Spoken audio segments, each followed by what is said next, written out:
Hey everyone, Champion here, and welcome back to another welcome back to another episode of SWE Rising. Tonight we'll be founding. I can't talk at all here. Tonight we'll be crowning our first junior heavyweight champion here in Rising in a fatal four-way ladder match.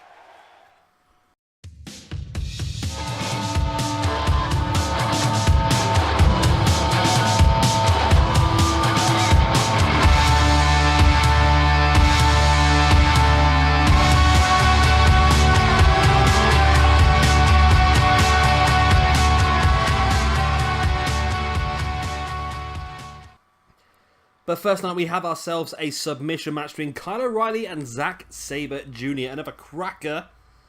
I'm loving these sort of matches at the moment. And there's so many dream matches I want to try and get through in this universe mode. There's so many fantastic matches we can use.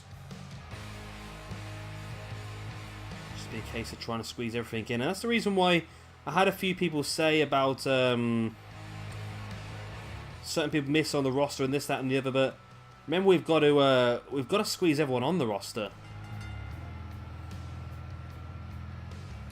That's the main thing. There's just so much talent available that we just need to get everybody on the roster, get everyone some matches, and try and. I don't want every single episode to contain different people, and that's the situation would be if we had a roster that was much bigger.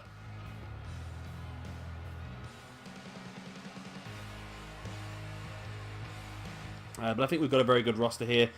Say things will change, things will increase, decrease, all this sort of stuff. People will join, people will leave, and this, that, and the other, and still part and parcel of the universe mode, I suppose.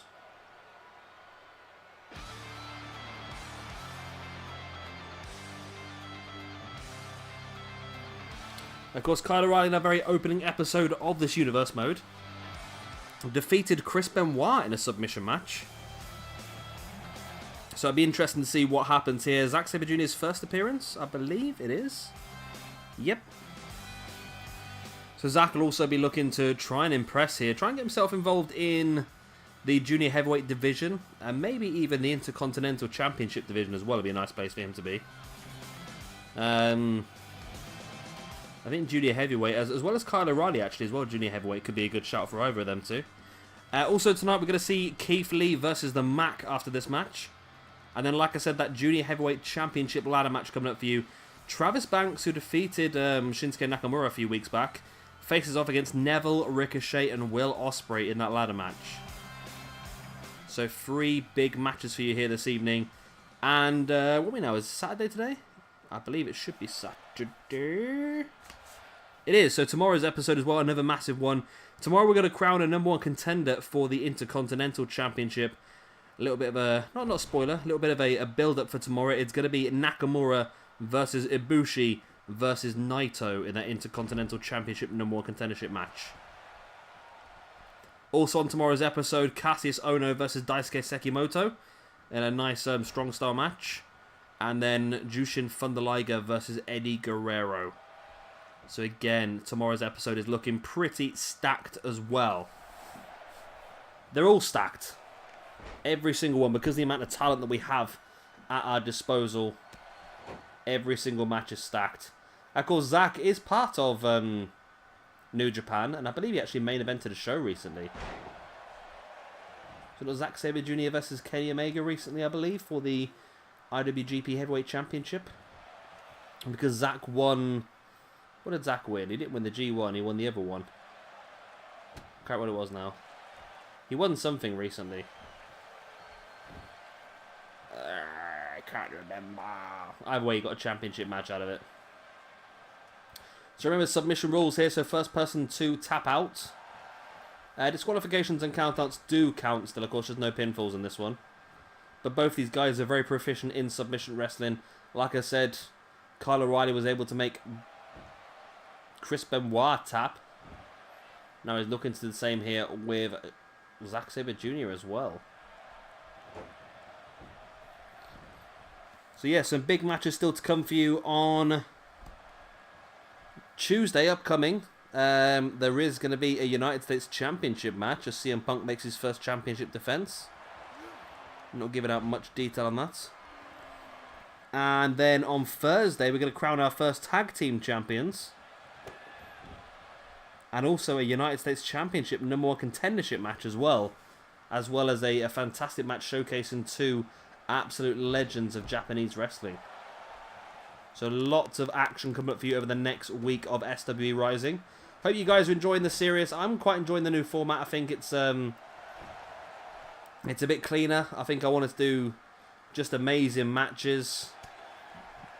Getting rid of the pay-per-view sort of removes some of the pressure to do too many championship matches in one go and do too many #1 contendership matches. I want to make sure that every show was special, and I sort of felt that at the moment we were falling into the trap to actually having some pretty mediocre shows just to build up to a pay-per-view. I want every single episode to feel like a pay-per-view, every single episode to have some big matches with meaning. And that's exactly what we're doing here with this Rising Universe mode. Hope you guys are enjoying it, like I said. If you are, then of course make sure you do slap that like button. It does help me out a lot. As O'Reilly now just slamming his boot into the face of Zack, who drops middle of the ring now. O'Reilly hooking the legs and over into a surfboard position. Zack possibly could reach the ropes, but he did keep his arms in the position to try and escape, which is what he did in the end. O'Reilly now with Zack up on his shoulders, drops him chin first across that top turnbuckle. Zack with a boot in the gut of Kyle O'Reilly, who catches Zack with the jawbreaker and then into a nice roll through there. Dragon screw there by Zack Sabre Jr. Weakening that knee for whatever he's going to go for, but he actually goes for a cross armbar. He has it locked in as well on Kyle O'Reilly. Has the damage been done sufficiently to the arm, or can Kyle survive? He does manage to roll his way out of the submission and then just rains those right hands down right into the face of Zack Sabre Jr. Quick jab and then into a scoop, but Zack slides out the back into a backdrop.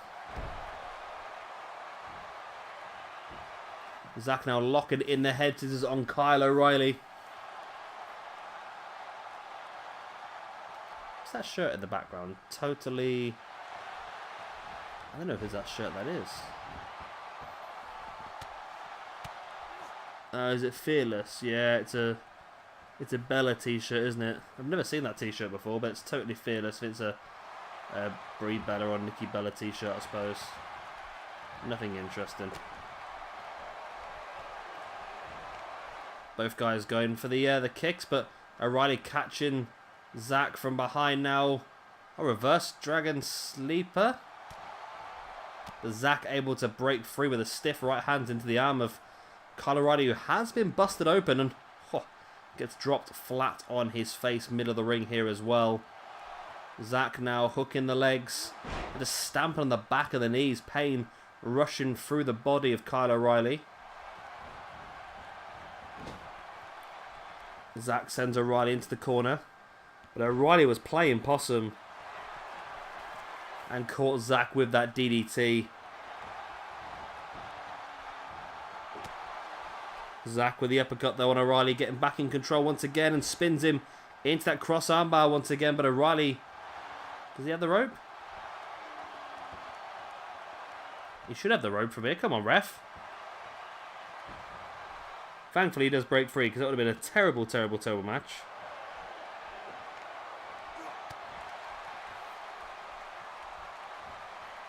Nice Northern Light suplex there.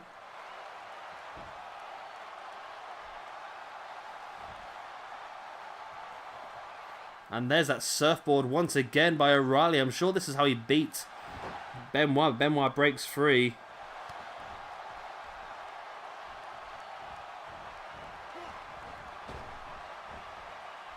Oh, O'Reilly looking for the Hurricanrana, but Zack caught him into a powerbomb. Wow.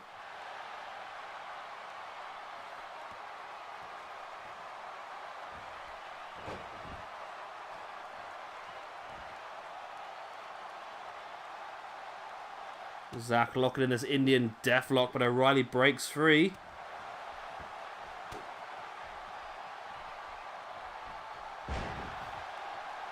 So many back and forths.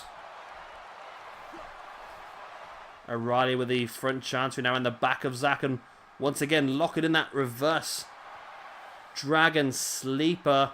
And that's it. Zack has to tap, the neck being really wrenched back, and Zack taps out, and Kyle O'Reilly picks up his second singles victory in this universe mode over another great submission wrestler. And Kyle O'Reilly looking pretty good here, actually. Very impressed with Kyle O'Reilly so far in this universe mode. Maybe he should be given more opportunities. I feel like there's an opportunity coming for him pretty soon, but we'll cross that bridge when we come to it. But yeah, this was a pretty good match, actually. I've quite enjoyed this one. Both guys showcasing some great tactical and technical and submission-style wrestling. But it was eventually Kyle O'Reilly able to lock in that submission right dead center of the ring. And Zack had no way of escaping. Kyle O'Reilly picks up the win and continues to build his momentum moving forward into this universe mode. Somebody who I'm pretty sure will be on WWE 2K19 as an actual wrestler, which is going to be fantastic for us, adding the extra core spaces onto the game. But yeah, what a great win for Kyle O'Reilly. And here is our second match of the evening. Keith Lee takes on The Mack. A little bit out there, this one, for New Japan and that, but I thought I'd, well, basically I just wanted to see this match, so I thought I'd do it, you know. It is what it is.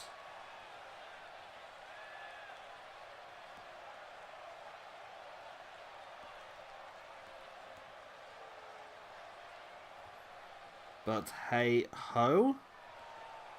First time using both these cores, so I'm hoping they work. I think the Keith Lee core is pretty good. The Mack one, I'm not 100% sure at this point in time, but I think we'll see.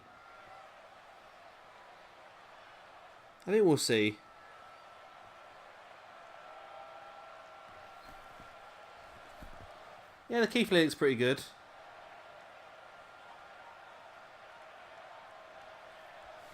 We can use him for some good stuff. I think, did he do any New Japan work?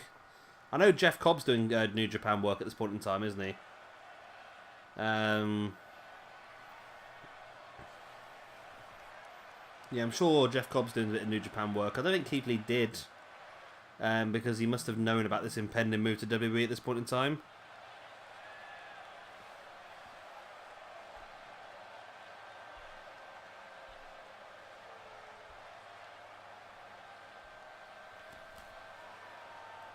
Which I've still not watched any NXT since WrestleMania. I need to catch up.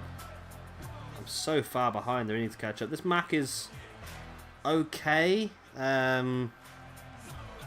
Face is not great, but everything else is pretty much okay.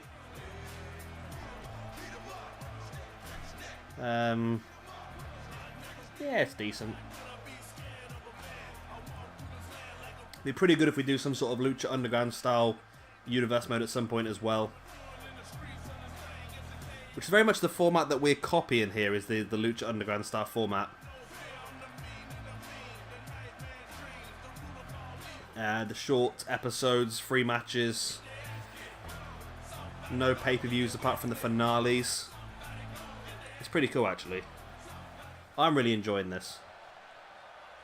Yeah, that Keith Lee is actually really good. The Mack, body shape and type is better than it has been in previous cores, but still... Wow, look at that stiff right hand. Mack dropped like a sack of spuds. A Mack of spuds. I do remember a match where the Mack faced off against PJ Black in Lucha Underground, and poor Matt Striker, of course, is given the job of doing the commentary on that match. And the poor guy, he's so worried that he's going to end up saying the wrong thing. Because of, essentially, you got the phrase, well, he accidentally almost called the Mack the Black quite a few times, because Mack and Black rhyme, of course, and it was PJ Black and the Mack. And it was just a bit of a mess for him, wasn't it, really, bless him?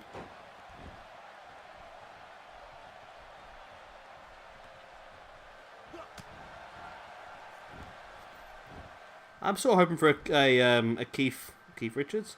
I'm sort of hoping here for a Keith Lee victory. I feel like he can pull it off.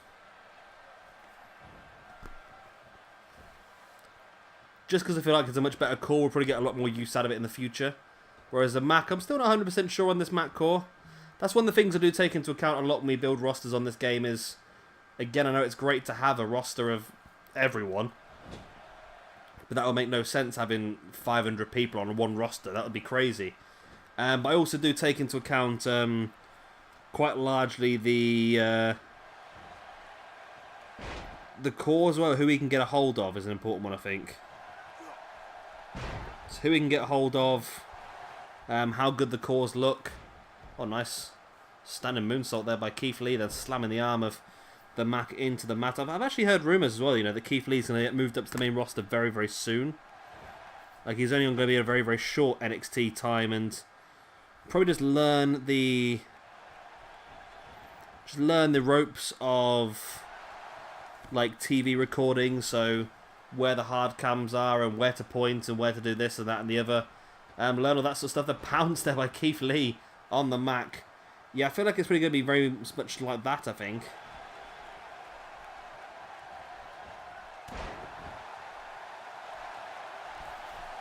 So it'll be interesting to see if he does move up pretty quickly. I think he should do. He's got the ability. Oh, it's an Ibushi bomb. That's just craziness, isn't it? 2 and 3, and there we go. Keith Lee does pick up the victory. It was quite an easy match for him, really, wasn't it? The Mack did not put up much of a fight at all.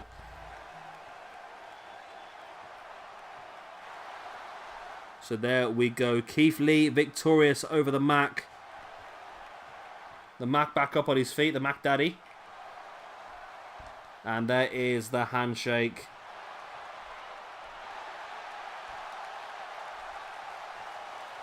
Well done to Keith Lee. And here it is then, our main event of the evening, crowning our first ever junior heavyweight champion here in SWE Rising. Of course, it's Ricochet, who had a massive victory in a fatal 4-way a few weeks back against Kushida, Liger and Ultimo Dragon. We've got Neville, we've got Ospreay, and we've got Travis Banks, who had a massive win recently over Shinsuke Nakamura as well. So a lot of stuff going on.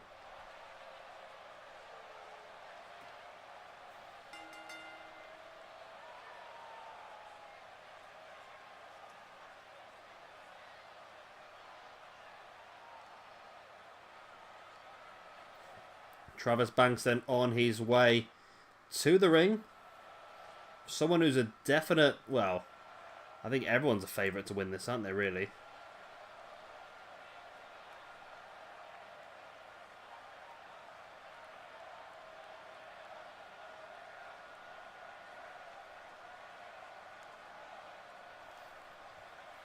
I think, yeah, it's difficult to say because everyone's just so good.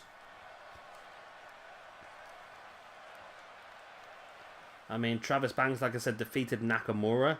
Ricochet defeated Kushida, one of the best cruiserweights at this point in time. Liger and Ultimo Dragon, a fatal 4-way elimination match.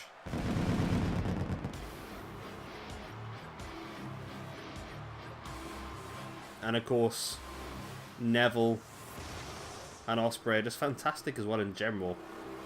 So it really could go any way.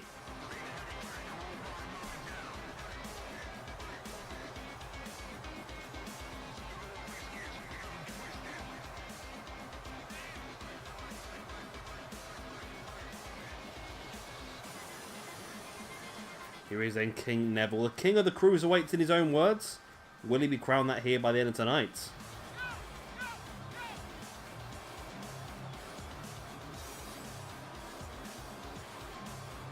God, Neville's milking this entrance, isn't he, really?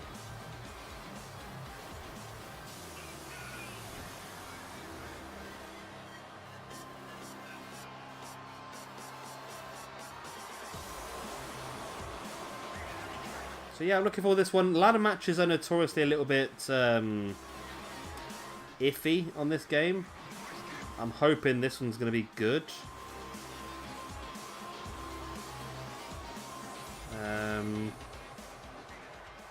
I'm hoping it's going to be good anyway.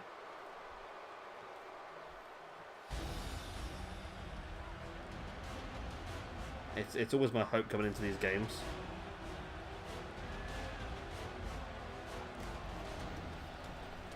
But yeah, I really want it to work, but I just know what ladder matches can be like on this game. Sometimes it's great, sometimes it's just iffy. I'm hoping tonight is one of the great ones. Ospreay's face is okay. This is not the normal Ospreay I download. This was a different one, but I thought it looked better. That's the problem with this year's community creations. You can't actually look at stuff properly before you download it. Well, you can, but you have to almost download it before to actually do that anyway, so it's a bit annoying, but I feel like this is a decent Ospreay. Attire looks pretty bang on, to be honest. There's a lot of different attires you can get him in. I didn't use the other... Oh, it looks alright. I didn't use the other one because the other one was just like a special Spider-Man attire, which is pretty cool, but on every single episode it gets a little bit out there. It's more of a special... Oh my god. Wow. Houston, we need a new Will Ospreay. This one's broken. That was bad. That was really bad. I thought it was a better one than that. Evidently not. We've got a pretty... So I say you can't look at the face properly. You can't zoom in on the face to see how good it looks. And this one looks awful. I apologise completely. However, I can't change it at this point in time. I will get a new one downloaded straight away after this episode because that is a piss take.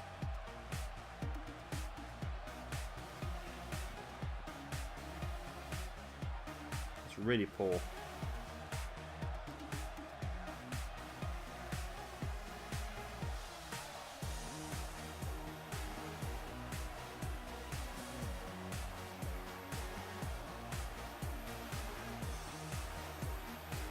So Ricochet, one of my favourites.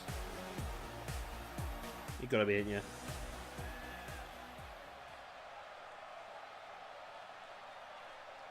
Ricochet. I was talking that with PJ Toby the other day. We were saying that we were surprised at one of the matches we saw that we never even remembered. I mean, it's like my two favourite wrestlers in the world are Ricochet and Zack Sabre Jr. Yeah, I've actually seen Ricochet versus Zack Sabre Jr. and completely forgot about it. You know what? I really wish I hadn't picked a ladder match now. It's just not bloody working at all. Third time lucky though, guys. Third time freaking lucky. We've lost the ladder once, and we've lost one of the members of the match once as well. I have no idea what's going on. But hey-ho. We can do this. I believe in us.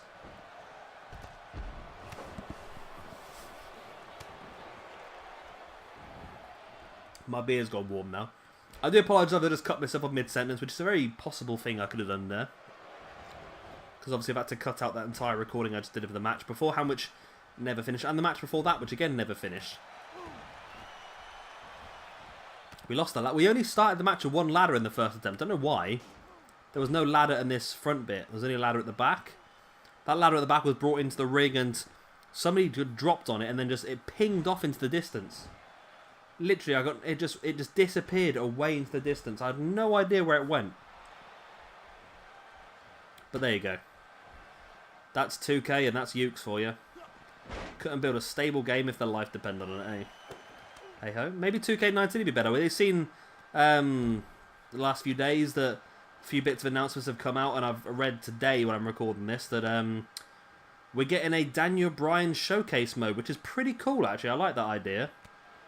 Whether I'll play the showcase mode, I don't honestly know. I don't generally play the game, to be honest, but I might have a go.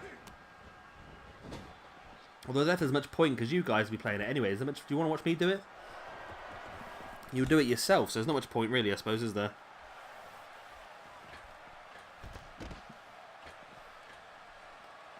Ospreay now with Travis Banks up top. Looking at that super ace crusher from the top. Wow. Brutality there.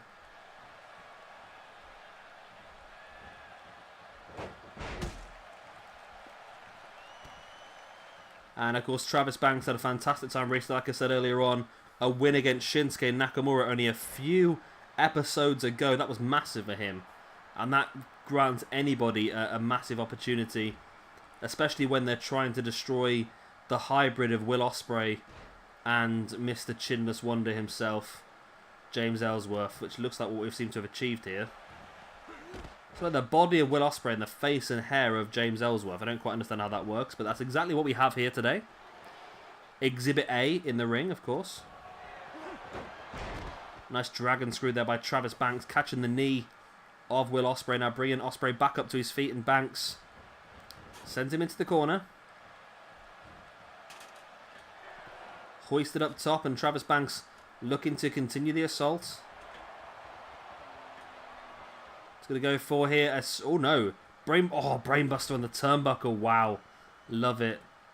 El Generico summoning the spirit of... Said it's a Yoda there for some reason. El Generico summoned the spirit of. He did.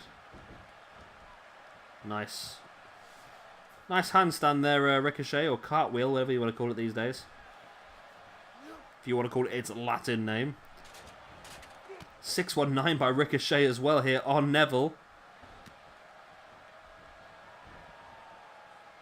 And this is a match I would like to see between those two, and it's a match I don't... Ricochet's knocked himself out, did he? It's a match I don't know if we're going to get to see, to be honest with you.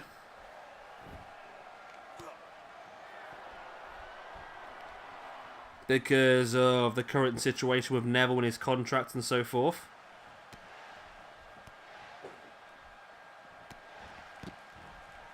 Neville still in that ladder away from Ricochet. And Ricochet takes the ladder back from Neville. Then slams Neville right in the face, and Ricochet sets the ladder up, and he's the only man inside the ring on his feet. And Travis Banks, oh, what a takedown there by Will Ospreay on Travis Banks. And Ospreay hasn't even noticed Ricochet in the middle of the ring. Neville has, though. Neville climbs the ladder and looks to fight Ricochet on the top of the ladder. Some stiff right hands before Ricochet fights back against Neville. Slams him face first against the ladder, then launches him off the top of the ladder. Travis Banks taken out Will Ospreay, and Ricochet once again has a hold of the belt at the top of the ladder. Travis Banks has got his back to it. Now Travis Banks does notice. Slides inside the ring. Climbs the ladder. And hits Ricochet in the gut with the right hands. And Ricochet now struggling. And Ricochet again. This time on Ace Crush off the top of the ladder on Travis Banks. And all four men are grounded. The holy shit chant should start up. And Ricochet once again climbing the ladder. Neville's back up on his feet now, and it seems like every time Ricochet takes one out, someone's back up. But there we go, that's the end of the match. I hate the way that happens. I really hate the way that happens, but it is the end of the match. Sorry, the thing is with these ladder matches, right, and I knew it was always going to be iffy, is it's the animation is the worst thing. It's delayed. So the match finishes, Ricochet gets the belt, and then 2 seconds later he visually gets the belt. So you know when the match is finished, because that's when Neville stops walking. Oh, it was great. Ace Crush. See, Neville here stops. And that you know the match is finished there and then. But for some reason, it still takes Ricochet a couple of seconds in the animation to take the belt down. The belt coming down should happen before Neville stops, but there we go. Either way, Ricochet has won the Rising Junior Heavyweight Championship. The first ever champion.